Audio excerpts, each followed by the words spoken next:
We are Russia's next target. And we are already in harm's way. When I became NATO Secretary General last year, I warned that what is happening in Ukraine could happen to allied countries too. That we had to shift to a wartime mindset. Well, that was NATO Secretary General Mark Rutte on the real threat Russia poses to Europe. While President Trump is using strength to seek an end to the war in Ukraine, Europe is, in the president's own words, weak.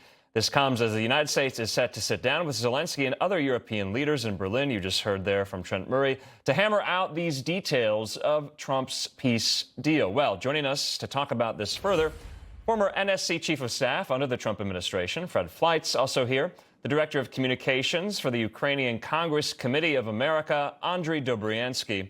Gentlemen, thanks for being with us on this Saturday morning. Andrij, I want to start with you. Senior U.S. officials are set to meet with the Ukrainian delegation in Berlin, not Paris, to find some consensus on the president's peace plan. What do you expect the result of this meeting to be? Has the momentum of these talks that we saw some months ago, has it plateaued in your view? This is shuttle diplomacy here. Yeah, and we're really getting to a place that we actually can start having conversations about things that are possible.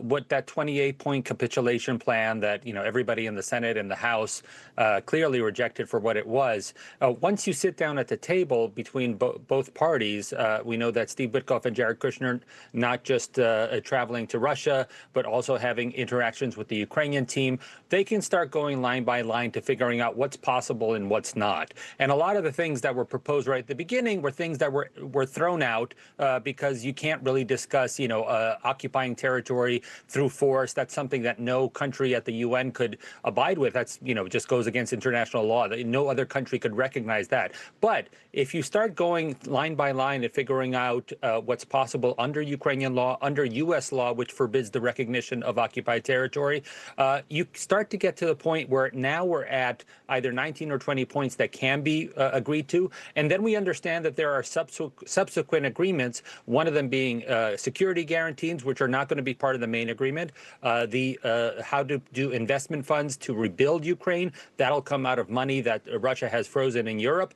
And then further conversations with both parties about what the future is. What we don't want is we don't want the situation like is happening in Cambodia and Thailand right now, where there are open hostilities after peace talks earlier this year, where there are open hostilities and in Congo and Rwanda, to the extent that the UN Security Council had a meet about it. Right. So we need to make sure that there are definitive security guarantees, not just something that's a promise on paper. Yeah, Fred, bringing you in here, this meeting comes after Trump's high-profile call with the leaders of France, Germany, and the United Kingdom. Trump had this to say about Europe's leadership. Listen. Some are friends, some are okay. I know the good leaders, I know the bad leaders, I know the smart ones, I know the stupid ones. You got some real stupid ones too. Fred, are Trump and Europe viable partners here, or are they worlds apart? Are they on the same page or not? Of course, Europe is an important partner for the United States, but I don't think we're on the same page right now. I think we've been moving in different directions, that is Europe and Ukraine versus the U.S. I'm happy this meeting's taking place. I'm glad that Ukraine is talking, and I think the Trump administration is trying to make the case that this will be an imperfect deal. Ukraine will have to make some painful compromises. Maybe we'll iron some of that out during this meeting, but the problem remains is Putin. Putin does not want peace. He's actually accelerating the war. And although we may get Zelensky closer to where we want, I don't think we're going to get there in the immediate future until we put a lot more pressure on Putin. Andrij, Ukraine gave the United States a point-by-point response to Trump's peace plan proposal. They said they were going to modify it and revise it here. Who do you think blinks first on territorial concessions? I mean, that's the main sticking point here. There's a bunch of sticking points, actually. Before I talk about the territorial concessions, what we know is that between the U.S. and the Ukrainian side, they actually fixed some of the language regarding the stolen children. We know that that's a big initiative of the First Lady of the United States.